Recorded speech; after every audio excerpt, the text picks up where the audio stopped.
Cake বানানো তখনই সার্থক হয় যখন কেকের যারা কেকটা নিচ্ছে তারা যখন খুব ভালো কমেন্ট করে, তখন কিন্তু সত্যি কথা বলতে কেক বানানো যতটা কষ্ট হয় সে কষ্টটা কিন্তু পুরোপুরি মিটে যায় এবং বেশ ভালো লাগে। তো এই কেকটা কিন্তু ভীষণই অল্প সময়ের মধ্যে তৈরি করে দিয়েছিলাম। মোটামুটি 2 ঘন্টা আগে কেকের অর্ডারটা এসেছিলো। এত শর্ট টাইমে আমি কিন্তু কেকের অর্ডারটা করি না, কিন্তু খুব জোর করছিল, সেই কারণেই কিন্তু কেকের অর্ডারটা নিয়েছিলাম এবং করে দিয়েছিলাম।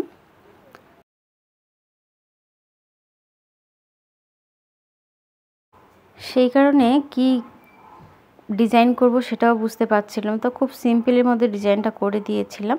আর এটা ছিল কিন্তু পাইনাপেল ফ্লেভারের কেক।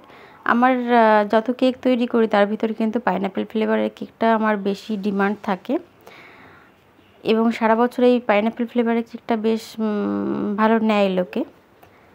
তো এখানে পাইনাপেল ফ্লেভারের কেকটাই করেছিলাম, তবে যেহেতু খুব শর্ট টাইমে কেকের অর্ডারটা ছিল সেই কারণে তোমাদের সঙ্গে পুরো ভিডিওটা শেয়ার করতে পারিনি। ক্রাম কোটিংয়ের পর মনে হলো যে না, একটুখানি ভিডিও করে রাখি, তো সেই কারণেই একটু ভিডিও করে রেখেছিলাম। কিছুক্ষণ ফ্রিজে রাখার পর এখানে আমি কিন্তু পরের একদম ফাইনাল কোটিংটা দিয়ে নিচ্ছিলাম। এটা একদমই সাদার ভিতর রেখেছিলাম, সাদার ভিতর রেখে এই ক্রাম কোটিংটা কিন্তু আগের থেকেই করে নিয়েছিলাম। আর এবার ফাইনাল কোটিংটা করে নিচ্ছি। খুব সাধারণ বা সিম্পলভাবেই কিন্তু এই ডিজাইনটা আমি করে নিয়েছি। কেকের কিন্তু এই ফিনিশিংয়ের কাজটা কিন্তু ভীষণই টাফ বলা চলে এবং বেশ অনেকটা সময় লাগে ধীরে ধীরে করতে। আর যেহেতু এখন প্রচণ্ড গরম, গরমের সময় কেক করতে কিন্তু ভীষণই সমস্যা হয়। কেকের যে ক্রিমটা সেটা গলে যাওয়ার ভীষণই সম্ভাবনা থাকে। বারবার ফ্রিজে ঢোকানো বা বারবার ফ্রিজ থেকে বের করে আমরা কিন্তু কাজটা করে থাকি, বিশেষ করে যাদের বাড়িতে এসি না থাকে। তো এইভাবে আরেকটি র্যাপার দিয়ে কিন্তু আমি এই ডিজাইনটা করে নিচ্ছি। করে নিয়ে এখানে একদম পুরো রেড কালারের ক্রিম নিয়ে নিয়েছি এবং স্টার নজেল দিয়ে আমি কিন্তু এইভাবে ডিজাইনটা করে নেব। এটা কিন্তু মানে কি বলবো, পাউডারের যে কালার থাকে সেটা আমি ব্যবহার করেছি। আগে কোনোদিন পাউডার কালার আমি ব্যবহার করিনি, আমি বিশেষ করে জেল কালারই ব্যবহার করে থাকি। তবে পাউডার কালারের যে রেড কালারটা বা পিঙ্ক কালার, এটা কিন্তু খুব ভালো আসে, সেই কারণেই কিন্তু এটাকে ব্যবহার করেছি এবং সত্যি খুব ভালো কালারটা এসছে। তোমরা যারা কেক তৈরি করো তারা যদি না জানো তাহলে অবশ্যই তোমরা এই বেকিং শপে গিয়ে পাউডার কালারটা নিতে পারো। এইভাবে স্টার নজেল দেখো আমি ঘুরিয়ে ঘুরিয়ে এই ডিজাইনটা করে নিচ্ছি।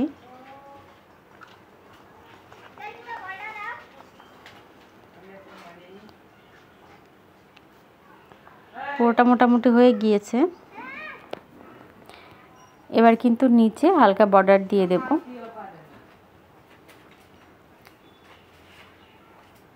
ম্যাক্সিমাম কেকে কিন্তু আমি বর্ডারটা দিয়ে থাকি, কারণ বর্ডার না দিলে আমার কাছে কেকের শেপটা খুব একটা ভালো লাগে না।